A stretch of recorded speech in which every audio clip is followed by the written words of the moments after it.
Oh, things are going south, and I don't mean New Orleans. Hello, folks, this is Dragon Veils. Welcome back to my channel. Another review for Hazbin Hotel. It is going to be episode 4. It's a deal.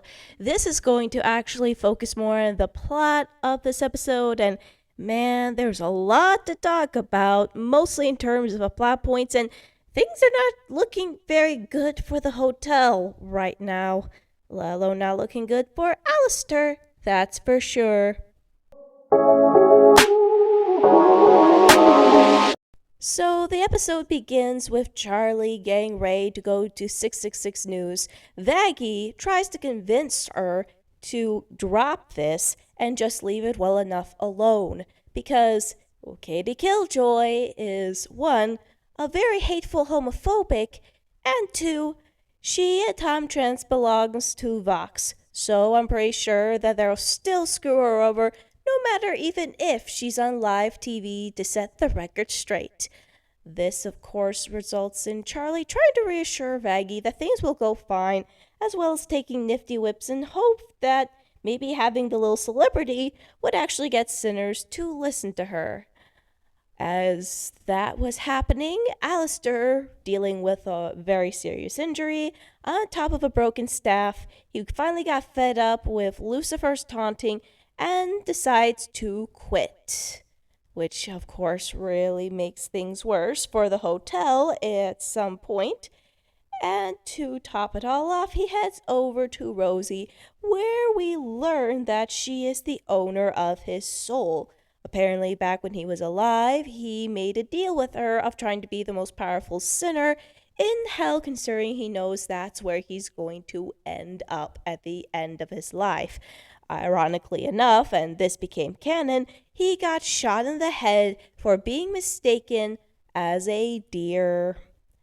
Poor Alastor was not enjoying that concept, but Rosie reminded him of their deal once again before shooing him off, where he sat at the bench and tries to think of another plan. And then, of course, we go back to Charlie having to try to convince the news that she was trying to help everyone despite the fiasco that happened in the last episode. As you can imagine, with each time that Katie pokes at her, the situation was just getting worse and worse and worse. She tries to use Nifty, but Nifty breaks into song and speaks in Japanese.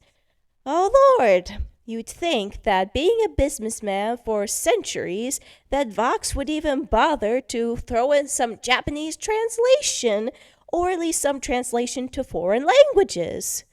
Yes, this is just how bad the situation had got for Charlie. Though we did manage to get a nice song from Nifty called Clean It Up, even if it was only just about a minute long. And of course, towards the end of the episode, Alastor decides to face off Vox, creating a very interesting meetup of Vivius versus Husk, Nifty, and Alastor. Goaded into a fight, Vivius decided to face off with Alastor, and we also got to see much of Velvet's capabilities, her witch-like powers. Well, the matchup between Husk and Velvet was probably one of my favorites in that fight.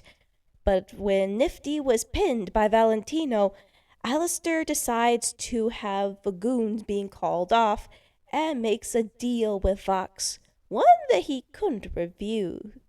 So, he decided to try to create a deal where Vox can't literally lay a hand on Charlie Morningstar, and the second one being let both Husk and Nifty go to live at the home.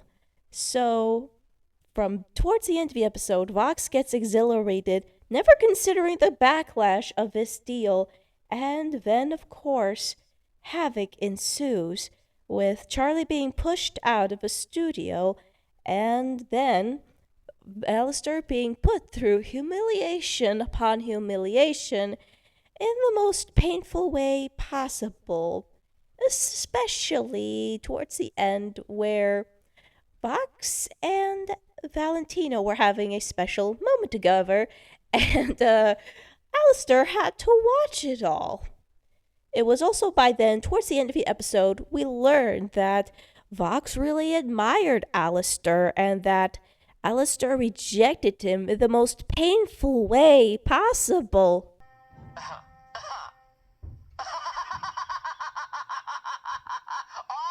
that's. Oh, you're serious? Oh, come now, Vox. I knew you. Ugh, no wonder Vox hates him so much. That's the worst way to say no. So, Alistair pokes at him once again. Vox tries to assure him he's not going to break down by his manipulation, and then they stare down one more time before Valentino interrupts them, leaving us with a very intense cliffhanger of what is going to happen next. Overall, this was a really good episode. It was engaging, and I definitely enjoyed learning about Alistair's past, the secrets behind Rosie, and the reason why Fox just has a beef with Alistair. I enjoyed the fight scene between the V's and the Radio Demon, along with Husk and Nifty. It was satisfying to actually see how these three are in combat and why they kind of pose a certain danger, not only in terms of social media, but also the V's have a certain fighting style that definitely makes them capable and in some ways dangerous. Especially because now we learn that Nifty has the capability of hurting Valentino. Well, up to the point where she was held at gunpoint. The one segment I didn't exactly enjoy, this is just my personal opinion, was the scenes with Katie and Charlie. It was just painful to watch, and it was one of those scenes where you felt like you were in an uncomfortable room watching two people argue all the time. Honestly, and yes, this is my personal vendetta against Katie Killjoy. I just feel like she really gotta get off the air at this point because her homophobic comments are really getting on my last nerves.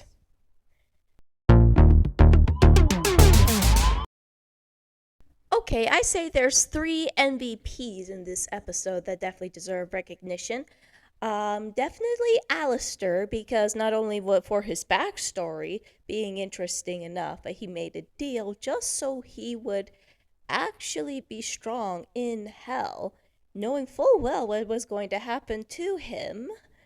However, it definitely seems to bite him in the butt now. Then, of course, there's Nifty, I put in MVP, mostly because of the fact of this. Bad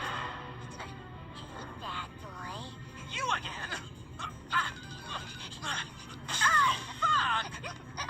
And finally, we have Rosie. For Rosie, I feel like there's an air of mystery to her. How is she connected with the hotel? And what does she have to gain with helping with Charlie's dream? It does feel like that she might have known about Charlie way before being introduced to her. So it does raise a lot of questions that will probably have to be saved for season 3 at this point. But it definitely makes us feel worried for Charlie at this point because which overlords are going to be trusting and which ones won't? The first, Don't You Forget, really was a catchy song. It does capture the vibes of the 1900s, as well as if some of you are big fans of Hello Dolly, or in some cases, maybe a little bit of Mary Poppins, that's just the vibe I'm getting, then I feel like this is definitely a song you'll definitely be tapping your feet to and just enjoy the rhythm of it. We also get to see a little bit of the sassiness that Rosie possesses, and it definitely takes on a new term for not everything is what it seems. Especially because now Alastor has to figure out how to fix his deal with Rosie on his own. I was not expecting Clean It Up, but I do have to admit, like, don't you forget, it's very catchy, and if you're someone who's an anime fan, the anime-ish style of this definitely feels like you are being fed one of your dreams, and it definitely gives off a special nod to practically the cafe collab we've had earlier. And it does seem to throw a hint at us that Nifty is actually Japanese. So it definitely highlights a little bit more of her character. And it is a bit sad that when she was doing her Japanese, it was revealed that she does believe in Charlie's dream, even if there was no evidence. Oh Lord, if people had actually understood her, then maybe it wouldn't be such a bad situation after all. So I do love the enthusiasm that this song really has. Though the yay kinda kills me. And you're in. Last but not least, the reprise of Don't You Forget, this time sung by Vox. You definitely would think that Vox would learn to be careful around Alastor after what had happened, but it definitely feels like he's getting a little too big for his boots, wanting nothing more than to prove his power, while Alastor is just simply messing with his head. But at the tail end, I found myself filled with terror at what Vox was going to do to him, as well as what is going to happen next to the hotel, because now that Alastor is at the mercy of Vox, we are going to find ourselves in a dangerous situation. Vox, whatever your plan is, I hope it's good, because Charlie's gonna need it. So these are just my thoughts, and I'd like to hear yours. What do you think about this episode, and what were your favorite parts for it? Do a like and subscribe. Then this is Dragon Veils signing off.